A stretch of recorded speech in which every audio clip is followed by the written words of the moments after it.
Welcome, everyone. Welcome to our new and returning March for Science community, and happy International Day of Girls and Women in Science. I'm Rania Batrice. I'm the Interim Executive Director of March for Science, and I'm so excited to be relaunching our Women on the Frontline series. Y'all may remember it from last year. We had some incredible conversations with extraordinary women from all across the country, just doing amazing and wonderful things. And huge bonus, I'm being joined by a fantastic, fabulous human being co-host, a woman who needs no introduction and is truly one of my favorite people in the whole wide world. She also happens to be my favorite climate justice and climate grief writer, the one and only Annaise Heglar. Hi, Mary. Thank you for agreeing to come on this journey with me. How are you? I'm good. Thank you for having me. How are you? Good. Like as good as can be. Yeah. Well, I mean, look, you're in Texas with no snow, so I'm super jealous right now. I will tell you it's 20 degrees here. I know there's no snow. It's icy though, and it's 20 degrees, and it's Texas. And okay, for anybody out there who thinks that climate change is not real, it's very real. It's very real. I don't think any of our audience necessarily doesn't think it's real, but just in case. Yeah, no, I don't know. Listening.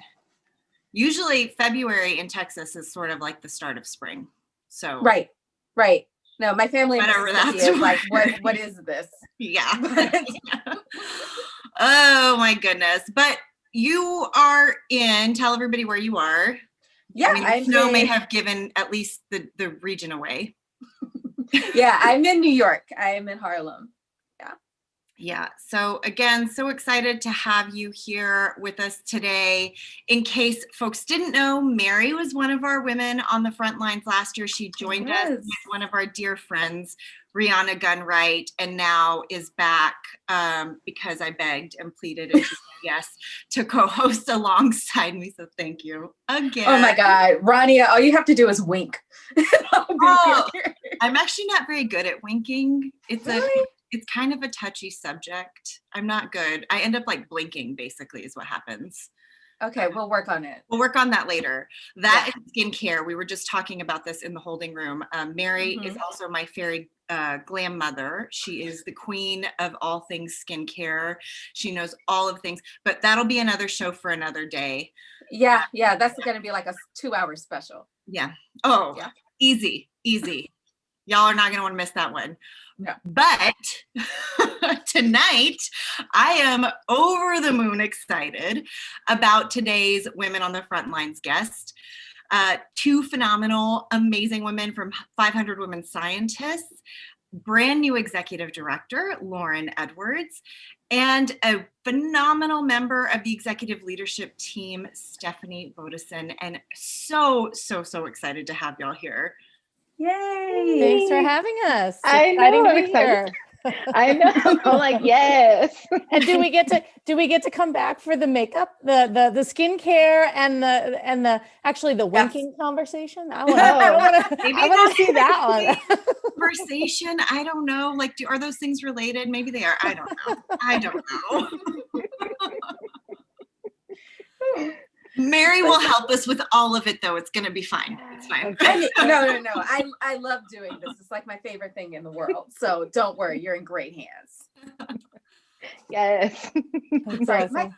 My cat has an attitude. All right, there he goes. So, yes, Baloo had to make a cameo at least. Baloo is a very famous cat. I mean, he will be back. Yeah. And everyone will love him and it'll be great. Yeah. But for right now, we're gonna dive right in, and I think Mary's got the first question for us.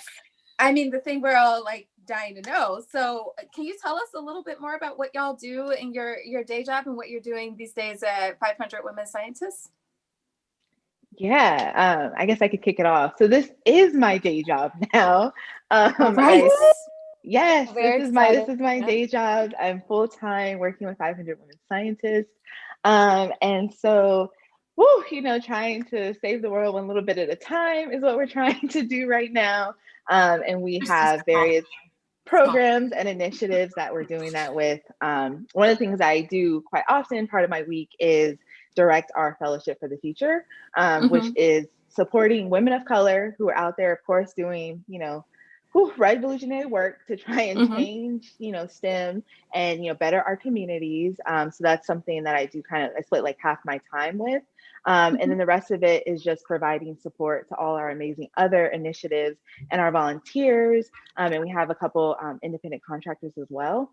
So really just lifting everybody up to do the work, because when I tell you, we do great work, and I don't think our team even gets like the time to really enjoy it, because we're always like, what's next? So that's what my day-to-day now looks like. And what about good point, just real quick, because I have a mentor who's constantly like, stop and celebrate, even if it's just for a second, and I just want to like shout that out a little bit. I know it's really hard sometimes because I'm the same, it's like on to the next thing. So yes, y'all are amazing, and let's all celebrate, even just right now. Like, everybody do a little happy I'm just gonna laugh because I love that, Lauren. Love to dance. It's a pep in your step. What about you, Stefanie? Yeah, so in my day job, I'm an assistant professor of research in the academy, and I use neuroimaging to understand how our brains use sensory information.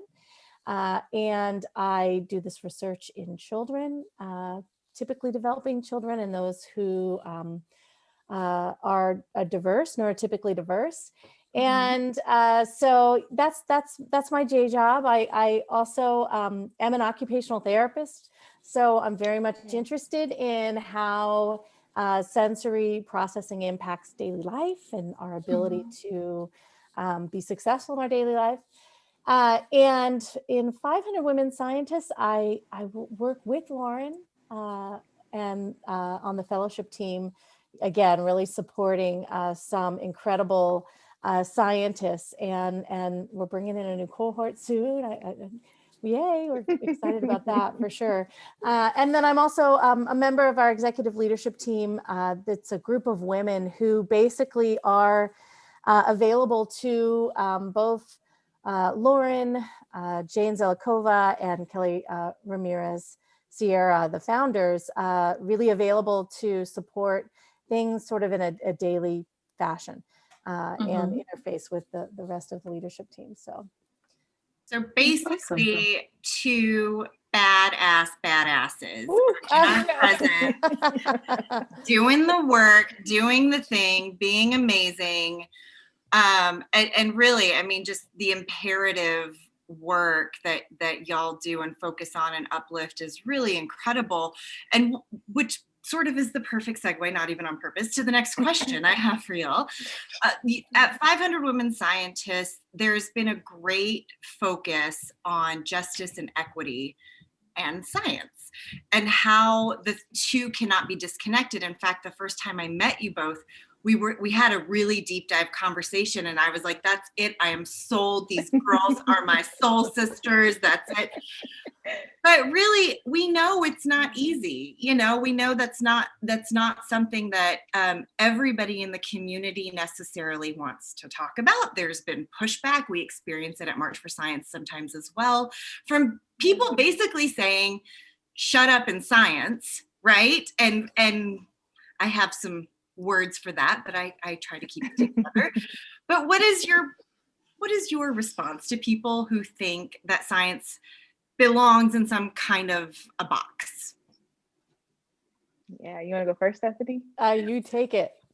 Woo. Okay. We grew up, my mom always used to say, like, you don't argue with fools. And that is something that I have felt to my core, because I really try and not like justify myself or my actions to people, and especially to people who are hell bent on, disregarding my identity and things that affect me, right? Because I'm a scientist, but I am a Black woman first and foremost, right? And so I really try not to, and I try and keep in mind too, who do I do this work for? And the people that I do this work for are not the ones talking about shut up in science. You know, they're like, yeah, thanks for doing, you know, the integrative work that we need. So I don't have anything to say to them because they ain't talking to me, and I'm definitely not talking to them. So that's how I personally feel. And I give kudos to the people that are willing to do that hard work of trying to convince people who feel otherwise. Yeah. Yeah, I say that a lot in climate work too, because people are always like, oh, what do you say to climate deniers? Like, absolutely nothing, because they would never talk to me. You know, like climate deniers, misogynists, and racists, it's the same dude. Oh, this is the best. That's This hysterical. grid right here. If y'all are having fun out there, I don't know what to tell you.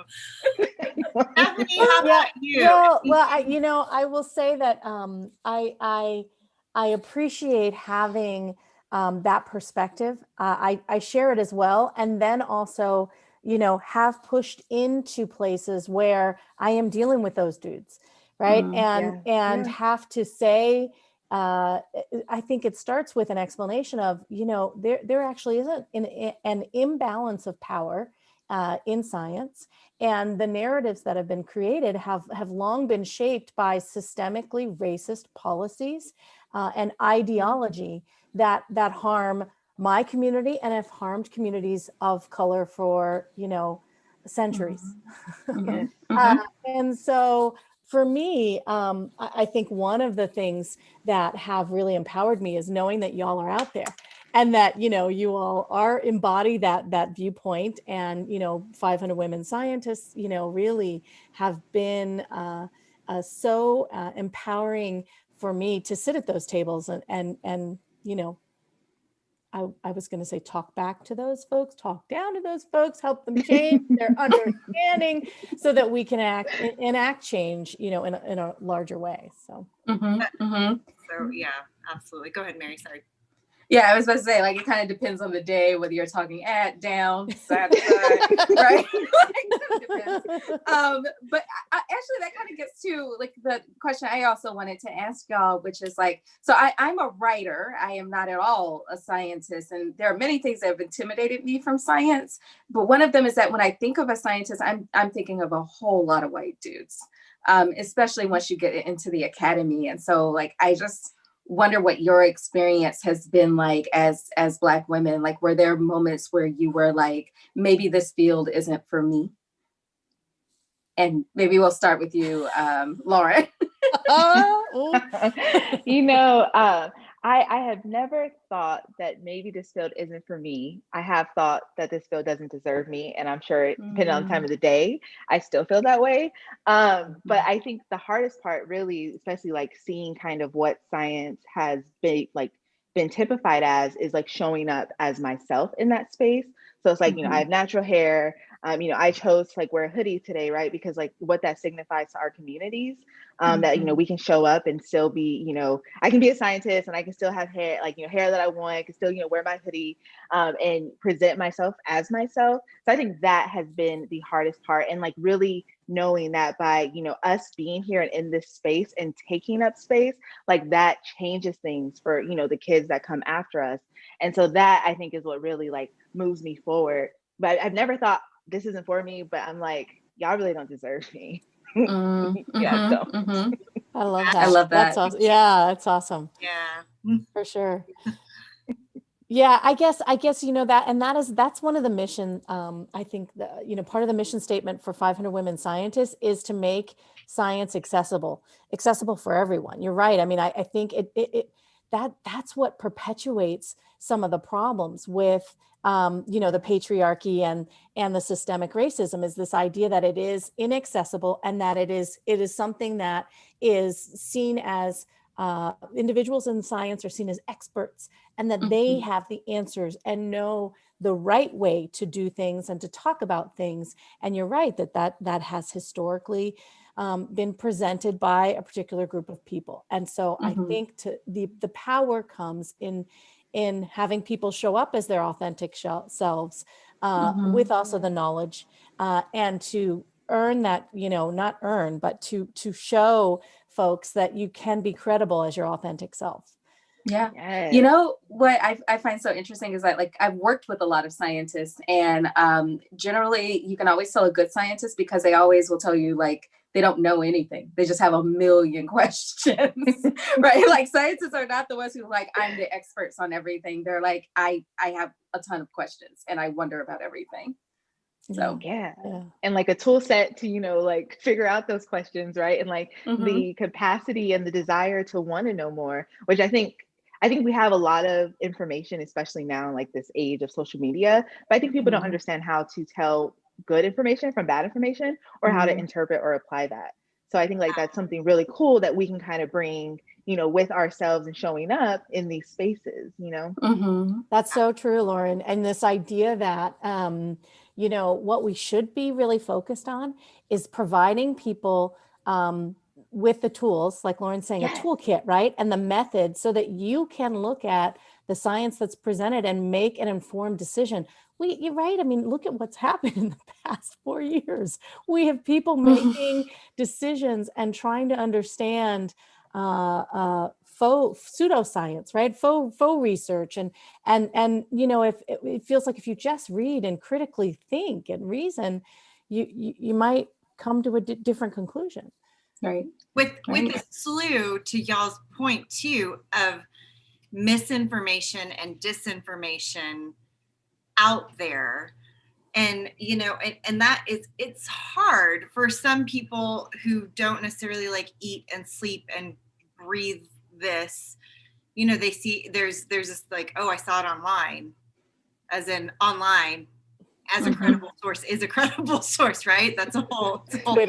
Twitter, Instagram, YouTube. What's on? Yeah. Right. A meme. Oh, it can just be like a meme. And listen, at March for Science, we love our memes as a mode of like quick communication. However, yes, so much disinformation out there. And that's part of what we're wrestling with too. And again, this could be a whole nother show in and of itself.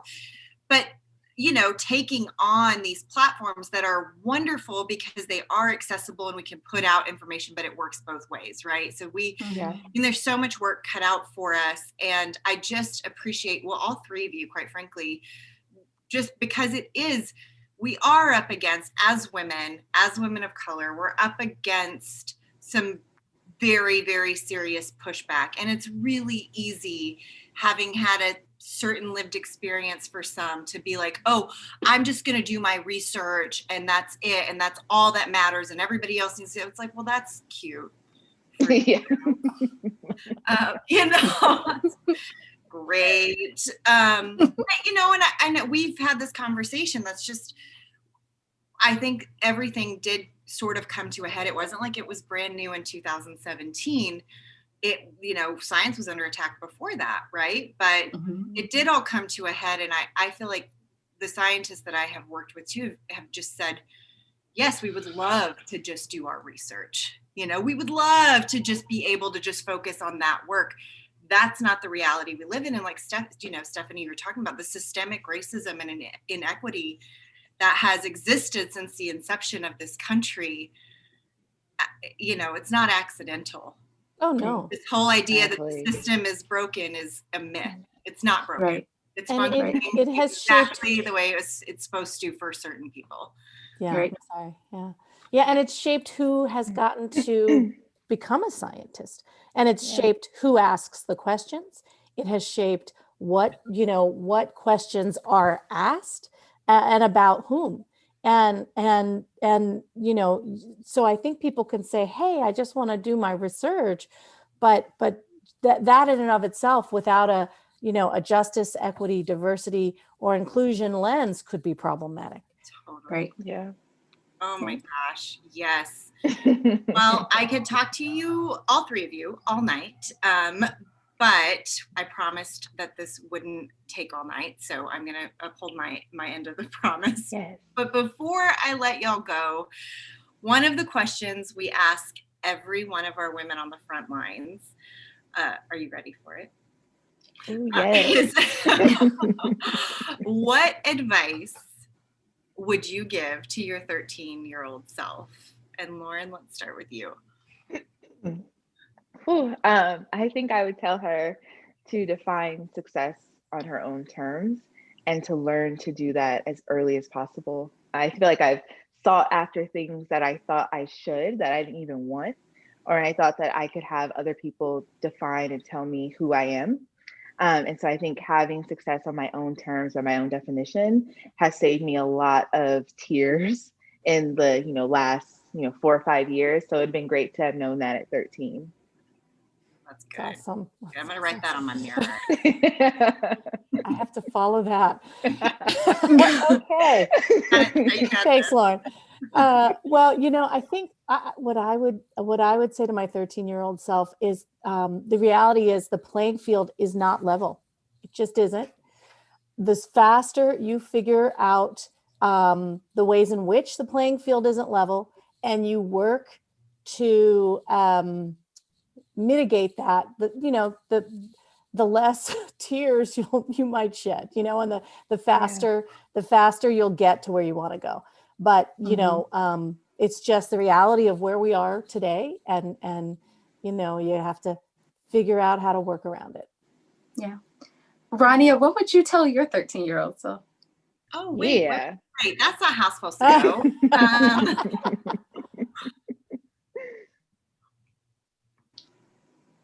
Okay. I would tell my 13-year-old self, I'm Palestinian and I was raised Catholic. So let me just preface with that. There is all kinds of guilt running through these veins. So much guilt. Judgment. Catholic school for 10 years. It was not good. So I would tell my 13-year-old self, I really do mean this too, that there is no value in guilt and judgment.